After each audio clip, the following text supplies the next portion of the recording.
YouTube channel VK computer solution में। आज मैं आपको बताऊंगा कि इससे पहले मैं एक वीडियो में आपको पार्ट 1 बता चुका हूं कि कंप्यूटर का इंट्रोडक्शन किस तरीक़ा से हम हार्डवेयर और सॉफ्टवेयर को यूज करते हैं, उनकी डेफिनेशन सही तो किस तरीक़ा के आपके ट्रिपल सी में या एसएससी में या कंप्यूटर दिल्ली पुलिस में 10 नंबर की जी के कंप्यूटर आती है, किस तरीक़ा से क्वेश्चन आपके उसमें पूछे जाते हैं। उससे रिलेटेड या अभी सेकंड वीडियो में आपको कंप्यूटर से रिलेटेड जी के क्वेश्चन यानी कि फंडामेंटल के आधार पर ये आपको पार्ट 2 वीडियो में आपको बना रहा हूँ। इसको विदाउट स्किप किए आपको पूरा देखना है, एक एक टॉपिक आपके लिए सुनने योग्य होगा। इससे आप ट्रिपल सी में भी आप आसानी से पास किया जा सकता है। इसमें दोस्तों आपका क्वेश्चन आता है कि जनरेशन कंप्यूटर से रिलेटेड जो जीके के क्वेश्चन है, कहीं भी आप कंपटीशन देते हो कंप्यूटर का तो उसमें इसी तरीक़ा के आपके सभी क्वेश्चन पूछे जाते हैं कि कंप्यूटर में कितनी जनरेशन। पहला क्वेश्चन बनेगा कंप्यूटर की जनरेशन, बोलते हैं पीढ़ी, कंप्यूटर की कितनी पीढ़ी अब तक बन चुकी है, यानी कि कंप्यूटर की जो पीढ़ी होती है, जनरेशन होती है कंप्यूटर की, 5 जनरेशन अब तक विकसित हो चुकी है कंप्यूटर में। अब 5 जनरेशन जो होती है, 5 जनरेशन की क्या खासियत होती है, यानी कि क्या यूज हुआ है 5 जनरेशन में। कंप्यूटर की फर्स्ट जनरेशन, जो कंप्यूटर की फर्स्ट जनरेशन थी वो हमारी किस चीज़ के किस टॉपिक पे आधारित थी, यानी कि उसमें जो हमारी टेक्नोलॉजी यूज हुई थी उसमें हमारी वैक्यूम ट्यूब टेक्नोलॉजी का यूज हुआ। और फर्स्ट जनरेशन की जो हमारी लैंग्वेज मानी जाती है वो हमारी कौन सी लैंग्वेज होती है, मशीनी लैंग्वेज होती है। क्वेश्चन आएगा कि हमारी कंप्यूटर की फर्स्ट जनरेशन में कौन सी लैंग्वेज यूज की गई है। कंप्यूटर की फर्स्ट जनरेशन में हमारी मशीनी लैंग्वेज को यूज किया गया है। क्वेश्चन आएगा कि कंप्यूटर की फर्स्ट जनरेशन में कौन सी टेक्नोलॉजी का यूज हुआ है, तो उसमें हमारा वैक्यूम ट्यूब, इसको बल्ब भी बोलते हैं हम, वैक्यूम ट्यूब टेक्नोलॉजी जो यूज हुई है हमारी कौन सी जनरेशन में यूज हुई है, फर्स्ट जनरेशन में। सेकंड जनरेशन में क्या हुई है हमारी ट्रांजिस्टर। ट्रांजिस्टर क्या होता है, हमारी सैकड़ों वैक्यूम ट्यूबों को मिला के एक चिप बनाई गई है जिसका नाम दे दिया गया है ट्रांजिस्टर। ट्रांजिस्टर क्या होता है, ये भी एक टेक्नोलॉजी है, यानी कि वैक्यूम ट्यूबों को मिला के एक ट्रांजिस्टर का आविष्कार किया गया है सेकंड जनरेशन में। इसमें जो लैंग्वेज यूज की गई है आपकी असेंबली लैंग्वेज कंप्यूटर में यूज की गई थी। क्वेश्चन आएगा कि असेंबली लैंग्वेज कौन सी जनरेशन में यूज किया गया है, या ट्रांजिस्टर आपका कौन सी लैंग्वेज में यूज किया गया है, तो ये हमारा दोनों सेकंड जनरेशन में यूज किया गया है। यस, क्वेश्चन ये भी बनेगा कि सेकंड जनरेशन में कौन सी लैंग्वेज यूज की गई है, असेंबली लैंग्वेज। या सेकंड जनरेशन में आपका कौन सा टेक्नोलॉजी यूज हुआ, ट्रांजिस्टर टेक्नोलॉजी यूज किया गया है। थर्ड क्वेश्चन बनता है आपका इसी में कि थर्ड जनरेशन में कंप्यूटर का किस टेक्नोलॉजी का यूज हुआ है, तो इसमें आपका शॉर्ट में आईसी लिखा हुआ भी आ सकता है, यानी कि आईसी का फुल फॉर्म होता है इसमें इंटीग्रेटेड सर्किट। कंप्यूटर की थर्ड जनरेशन में किसका आविष्कार हुआ है, इंटीग्रेटेड सर्किट। इंटीग्रेटेड सर्किट यानी कि ट्रांजिस्टर को मिला के ही बनाया गया है। इसमें जो लैंग्वेज यूज हुई है आपकी हाई लेवल लैंग्वेज का यूज किया गया है। इसमें क्वेश्चन आ सकता है कि आईसी का आविष्कार जो हुआ किस जनरेशन में हुआ है, थर्ड जनरेशन में हुआ, क्योंकि आईसी क्या है कंप्यूटर की थर्ड जनरेशन यानी कि इंटीग्रेटेड सर्किट। इंटीग्रेटेड सर्किट जो है हमारा कौन सी जनरेशन का है, थर्ड जनरेशन का यूज हुआ है। उसके बाद हाई लेवल इसकी लैंग्वेज होती है। क्वेश्चन ये भी बनेगा कि फिफ्थ जनरेशन में कंप्यूटर की फिफ्थ जनरेशन में किस टेक्नोलॉजी का यूज हुआ या किस लैंग्वेज का यूज हुआ, तो कंप्यूटर की फिफ्थ जनरेशन में माइक्रो प्रोसेसर का यूज हुआ है आपका, और इसमें लैंग्वेज आपकी वेरी हाई लेवल लैंग्वेज होती है। क्वेश्चन में शॉर्ट में दे देता है HLL की फुल फॉर्म क्या होती है, हाई लेवल लैंग्वेज होती है। एक HLL भी होता है हाई लेवल लैंग्वेज, एक लो लेवल लैंग्वेज होता है, ट्रिपल L होता है आपका लो लेवल लैंग्वेज। इसकी फुल फॉर्म भी पूछी जाती है ट्रिपल सी में। उसके बाद नेक्स्ट क्वेश्चन बनता है कि कंप्यूटर की फिफ्थ जनरेशन में किस चीज़ का यूज हुआ है, आर्टिफिशियल इंटेलिजेंस का कंप्यूटर की फिफ्थ जनरेशन में यूज हुआ है। इसमें कौन सी लैंग्वेज यूज हुई है, यानी कि आर्टिफिशियल इंटेलिजेंस आपका इसमें यूज हुआ है। HTML जावा पाइथन वगैरह वो हमारा फिफ्थ जनरेशन का लैंग्वेज माना जाता है। उसके बाद क्वेश्चन ये आपके सभी क्वेश्चन आपके जनरेशन से संबंधित होता है। इसी तरीक़ा से क्वेश्चन पूछ सकता है कि माइक्रो प्रोसेसर हमारा कौन सी जनरेशन का यूज किया गया है, यानी कौन सी जनरेशन में हमारी माइक्रो प्रोसेसर टेक्नोलॉजी का यूज हुआ है। वैक्यूम ट्यूब का यूज हमारा कौन सी जनरेशन में हुआ है, आर्टिफिशियल कौन सी जनरेशन में हुआ है, मशीनी लैंग्वेज हमने कौन सी जनरेशन में यूज की थी, हाई लेवल लैंग्वेज हमने कौन सी जनरेशन में यूज की थी। इस तरीक़ा से इसमें कंप्यूटर से रिलेटेड जो क्वेश्चन बनेंगे आपके सभी इसी तरीक़ा से क्वेश्चन बनेंगे। उसके बाद नेक्स्ट टॉपिक पे चलते हैं हम कि printer of type of printer, यानी कि प्रिंटर हमारे कितने टाइप के होते हैं। प्रिंटर हमारे 2 टाइप के होते हैं। प्रिंटर आप जानते होंगे, हम हार्ड कॉपी प्राप्त करने के लिए प्रिंटर का यूज करते हैं कंप्यूटर से। उसके लिए क्या करते हैं, प्रिंटर हमारे 2 टाइप के होते हैं।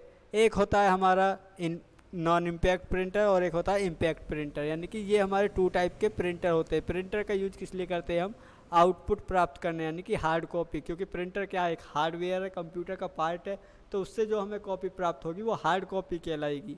यानी कि आउटपुट प्रिंटर आउटपुट डिवाइस होता है। ये मैंने तुम्हें पिछली वीडियो में बताया था कि प्रिंटर कौन सी डिवाइस है, आउटपुट डिवाइस है। और प्रिंटर से प्राप्त कॉपी हमें हार्ड कॉपी कहलाती है। और प्रिंटर की जो क्वालिटी होती है वो DPI यानी कि डॉट पर इंच में मापते हैं। प्रिंटर 2 टाइप के होते हैं, इम्पैक्ट प्रिंटर और नॉन इम्पैक्ट प्रिंटर। इतना याद रखना, क्वेश्चन आ सकता है कि नॉन इम्पैक्ट और इम्पैक्ट प्रिंटर यानी कि इनके एग्जाम्पल बताइए। तो इम्पैक्ट प्रिंटर जो होता है आपका डॉट मैट्रिक प्रिंटर माना जाएगा। नॉन इम्पैक्ट पूछने लगे आपका तो इसमें इंजेक्ट प्रिंटर होता है, लेजर प्रिंटर होता है। बाकी ये एप्सन वगैरह जितने भी आपके प्रिंटर होते हैं वो आपके नॉन इम्पैक्ट प्रिंटर होते हैं। इस तरीक़ा से दोस्तों आपके ये प्रिंटर से रिलेटेड क्वेश्चन आ सकते हैं कि प्रिंटर कितने टाइप के होते हैं, नॉन इम्पैक्ट और इम्पैक्ट। इतना याद रख लोगे तो भी एक क्वेश्चन आपका बन जाएगा। उसके बाद क्वेश्चन आता है कि नंबर सिस्टम्स। बहुत इजी है दोस्तों ये आपका करना। मैं वैसे आपको इसको आगे सॉल्व करके बताऊंगा कि किस तरीक़ा से इनको सॉल्व करते हैं। फिलहाल आपको इस वीडियो में इतना याद ही रखना है कि नंबर सिस्टम होता क्या है। कंप्यूटर में कुछ नंबर सिस्टम यूज होते हैं कोडिंग के लिए, तो वो किस तरीक़ा से यूज करते हैं। बाइनरी नंबर होता है। क्वेश्चन ये बनेगा कि कंप्यूटर में बाइनरी नंबर जो होता है वो कितने डिजिट का होता है। तो बाइनरी नंबर इसमें 2 डिजिट का होता है आपका। अब 2 डिजिट जो होते हैं कौन कौन से होते हैं? एक तो 0 होता है, (1). 0 और एक 1, ये 2 अंक होते हैं, इनको बोलते हैं हम बाइनरी नंबर। यानी कि बाइनरी नंबर जो यूज करेंगे हम उसमें 0 और 1 को ही यूज करेंगे। उससे अतिरिक्त हम 3, 4, 5, 6 इनको किसी को यूज नहीं कर सकते। यानी कि बाइनरी नंबर जो होता है 2 डिजिट होता है। और वो 2 डिजिट कौन कौन से होते हैं हमारे? 0, 1, ये 2 डिजिट हमारे बाइनरी डिजिट में यूज होते हैं। सेकंड क्वेश्चन बनेगा आपका optical number. Optical number system जो होता है वो हमारा 8 डिजिट का होता है। और वो 8 डिजिट जो होते हैं वो हमारे 0 से लेके 7 तक के हमारे जो 8 डिजिट होते हैं, यानी कि एक तो 0 हो गया और 7 लगा लो, 8 डिजिट हो गए। इन 8 डिजिटों से जो नंबर मिलके बनता है वो हमारा ऑक्टल नंबर कहलाएगा। यानी कि उसमें हम 9 का और 8 का यूज नहीं कर सकते। उससे नीचे के सभी वर्डों का यूज हम इसमें कर सकते हैं। नेक्स्ट क्वेश्चन बनेगा डेसिमल। डेसिमल नंबर सिस्टम जो होता है वो हमारा कितना 10 डिजिट का होता है। यानी कि 0 से लेके 9 तक के जो 10 डिजिट बनेंगे उससे मिलके जो नंबर बनता है वो हमारा डेसिमल नंबर कहलाता है। वो हमारा कितने डिजिट का होता है? 10 डिजिट का। हेक्साडेसिमल जो होता है, हेक्साडेसिमल हमारा कितने डिजिट का होता है? 16 डिजिट का होता है। यानी कि 16 डिजिट का हेक्साडेसिमल। अब 16 डिजिट क्या होते हैं हमारे? 0 से लेके हमारे 15 तक के जो डिजिट होते हैं वो हमारे हेक्साडेसिमल कहलाते हैं। इसमें क्या है कि 10 0 तक आ जाएगा आपका, 10 9 अंक आ जाएंगे 9 तक। और 10 को जो बोलेंगे, 10 को हमें A से प्रदर्शित करते हैं, 11 को B से, 13 को C से। इस तरीक़ा से आपका इसमें ABCD भी यूज होती है। इस तरीक़ा से दोस्तों आपको बस इसमें ज़्यादातर क्वेश्चन ही आते हैं कि कौन से सिस्टम में कितने डिजिट का होता है कौन सा सिस्टम। मान लो ये पूछ लेता है कि 10 डिजिट के लिए कौन सा नंबर सिस्टम यूज करते हैं, 10 डिजिट के लिए डेसिमल सिस्टम यूज करते हैं, 16 डिजिट के लिए कौन सा नंबर सिस्टम यूज होगा, हेक्साडेसिमल। या ऑक्टल नंबर सिस्टम कितने डिजिट का होता है? 8 डिजिट का होता है। इस तरीक़ा से आपके नंबर सिस्टम क्वेश्चन जो बनेंगे नंबर सिस्टम से रिलेटेड आपके बनते हैं। क्वेश्चन जीके में पूछे जाते हैं। ये सबसे ज़्यादा आपका ये क्वेश्चन इसमें सबसे ज़्यादा पूछा जाता है कि बाइनरी नंबर कितने डिजिट का होता है। 0 और 1 अंक को बाइनरी नंबर बोलते हैं। उसके बाद दोस्तों क्वेश्चन आता है कि ऑपरेटिंग सिस्टम क्या होता है। ऑपरेटिंग सिस्टम यानी कि हर किसी कंप्यूटर में एक न एक यानी कि सॉफ्टवेयर यानी कि एप्लीकेशन चलाने के लिए एक ऑपरेटिंग सिस्टम यानी कि सिस्टम सॉफ्टवेयर की ज़रूरत पड़ती है। अब सिस्टम सॉफ्टवेयर क्या होता है? जैसे कि विंडो क्या होता है? एक सिस्टम सॉफ्टवेयर है। हम सिस्टम सॉफ्टवेयर को ऑपरेटिंग सिस्टम भी कहते हैं। जैसे कि विंडो क्या है? विंडो एक ऑपरेटिंग सिस्टम है, तो वो हमारा क्या कहलाएगा? सिस्टम सॉफ्टवेयर भी कहलाएगा। विंडो 10 हो सकती है, XP हो, विंडो 7 हो, 8 हो, ये सारे क्या है? हमारे ऑपरेटिंग सिस्टम है। डॉस हुआ, ये सारे क्या होते हैं? हमारे ऑपरेटिंग सिस्टम होते। क्वेश्चन आता है कि एप्पल के लैपटॉप में जो हम सॉफ्टवेयर यूज करते हैं सिस्टम सॉफ्टवेयर ऑपरेटिंग सिस्टम, वो हमारा मैक होता है। मैक का फुल फॉर्म होता है मीडिया एक्सेस कंट्रोल। यानी कि ये विंडो जो होता है, विंडो एक अलग सॉफ्टवेयर है। यानी कि विंडो हमारा सिंपल सॉफ्टवेयर में चलता है। एक होता है मैक जो हमारा एप्पल के लैपटॉप में चलेगा, वो हमारा मैक ऑपरेटिंग सिस्टम होता है, मीडिया एक्सेस कंट्रोल। जैसे मोबाइल होता है, मोबाइल में भी एक एंड्रॉयड के नाम से एक सॉफ्टवेयर होता है, वो हमारा एंड्रॉयड ऑपरेटिंग सिस्टम होता है मोबाइल का। इसी तरीक़ा से ऑपरेटिंग सिस्टम विंडो होता है कंप्यूटर का ऑपरेटिंग सिस्टम। अब टाइप ऑफ ऑपरेटिंग सिस्टम कितने टाइप के होते हैं? ऑपरेटिंग सिस्टम हमारे कई टाइप के होते हैं, जैसे कि single user, multitask. Single user का मतलब है कि उस पर सिंगल ही यूजर का यानी कि एक कंप्यूटर पे एक ही यूजर काम कर सकता है। इस तरीक़ा के यानी कि ऐसे ऑपरेटिंग सिस्टम होते हैं जिस पे एक ही यूजर काम कर सके, वो सिंगल यूजर सिंगल टास्क कहलाता है। एक होता है मल्टी यूजर मल्टीटास्क, यानी कि एक कंप्यूटर पे एक ही ऑपरेटिंग सिस्टम पे मल्टी यूजर यानी कि दो या दो से अधिक कितने भी यूजर प्रयोग कर सकते हैं। उस तरीक़ा से आपका मल्टी यूजर मल्टीटास्क होता है। रियल टाइम एक आपका ऑपरेटिंग सॉफ्टवेयर होता है। सिंगल यूजर मल्टीटास्किंग यानी कि यूजर एक होगा और मल्टीटास्किंग अनेक यूज कर सकते हैं। इस तरीक़ा से आपके ऑपरेटिंग सिस्टम होते हैं। उसके बाद एक ऑपरेटिंग सिस्टम आपका डॉस भी होता है। डॉस का फुल फॉर्म क्या होता है? आपका सबसे ज़्यादा कुछ भी नहीं है, आपके जीके में जो पूछे जाएंगे, जीके में आपके कंप्यूटर की फुल फॉर्म से रिलेटेड या इंटरनेट से रिलेटेड या आपके क्वेश्चन कंप्यूटर के आते हैं। डॉस का फुल फॉर्म होता है आपका डिस्क ऑपरेटिंग सिस्टम। ये भी आपका एक सिस्टम सॉफ्टवेयर यानी कि ऑपरेटिंग सॉफ्टवेयर होता है। उसके बाद दोस्तों आपका क्वेश्चन ये भी आता है कि कंप्यूटर में बूटिंग क्या होती है। बूटिंग होती है हमारी टू टाइप की। अब टू टाइप से पहले हम समझें कि बूटिंग होती क्या है। जब भी हम कंप्यूटर को ऑन करते हैं, यानी कि कंप्यूटर को जो करेंगे ऑन करने को बोलते हैं हम बूटिंग। कंप्यूटर को रिस्टार्ट यानी कि कंप्यूटर को चलाने की प्रक्रिया, जो हम कंप्यूटर को पावर दे के ऑन किया जाता है, यानी कि बूटिंग होती है कंप्यूटर को स्टार्ट करने की प्रक्रिया। कंप्यूटर को स्टार्ट करने की प्रक्रिया जो कहलाती है वो क्या कहलाएगी? आपकी बूटिंग कहलाएगी। अब बूटिंग क्या होती है? दो टाइप की होती है ये आपकी। एक होती है इसमें कोल्ड बूटिंग, एक होती है वार्म बूटिंग। अब दोनों में क्या डिफरेंस होता है? खुद अब एग्जांपल ले लेते हैं हम मोबाइल से ही। मोबाइल क्या होता है? जब हम कोई नया मोबाइल परचेज करते हैं तो वो स्विच ऑफ होता है। अब हम उसको स्विच ऑफ मोबाइल को ऑन करते हैं तो वो उसमें कहलाएगी कोल्ड बूटिंग।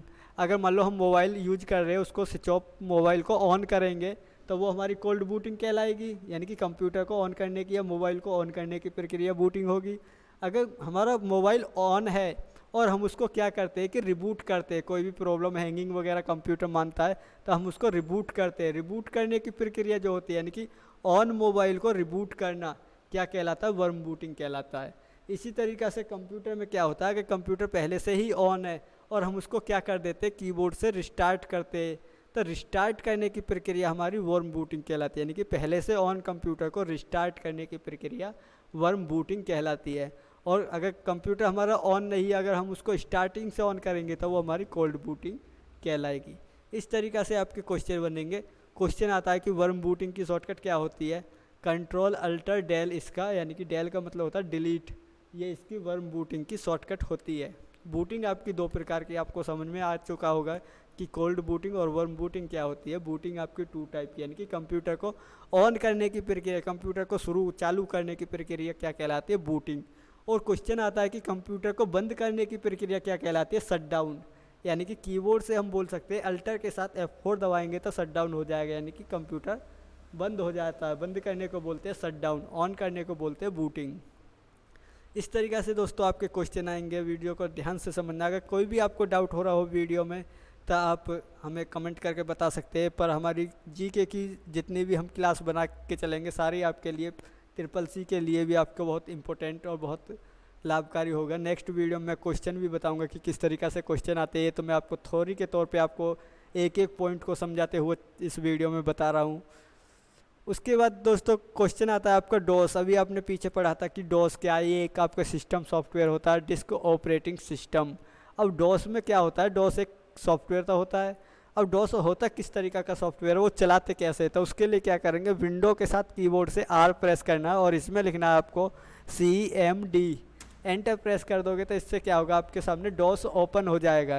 तो ये जो स्क्रीन आप देख रहे हो आप सिस्टम सॉफ्टवेयर यानी कि डॉस सॉफ्टवेयर होता है। इसको चलाने के लिए आपको क्या करना पड़ता है, इसमें कुछ कमांड होती है, वो मैं आपको नेक्स्ट वीडियो में बताऊंगा कि ये डॉस चलाने की कमांड किस तरीक़ा से आपको यूज करनी है। अभी आपको इतना ही याद रखना है कि डॉस क्या है, एक सिस्टम सॉफ्टवेयर यानी कि ऑपरेटिंग सॉफ्टवेयर होता है। अगर हमें इसको बंद करना है तो इसमें एग्जिट टाइप करके एंटर कर देंगे तो भी ये बंद हो जाएगा। इसमें जो कमांड यूज करते हैं हम वो दो टाइप की होती है। टू टाइप में कौन कौन सी होती है? एक होती है इंटरनल कमांड और एक होती है एक्सटर्नल कमांड। वो कमांडों को मैं आपको आगे विस्तार से यूज में बताऊंगा कि किस तरीक़ा से यूज करते हैं। आज के लिए दोस्तों इतना ही। मैं चाहता हूँ कि आपको वीडियो अच्छी लगी होगी, और नेक्स्ट वीडियो यानी कि पार्ट 3 जी के कंपटीशन से रिलेटेड मैं आपको जल्द ही बना के आपको पब्लिश कर देता हूँ। धन्यवाद।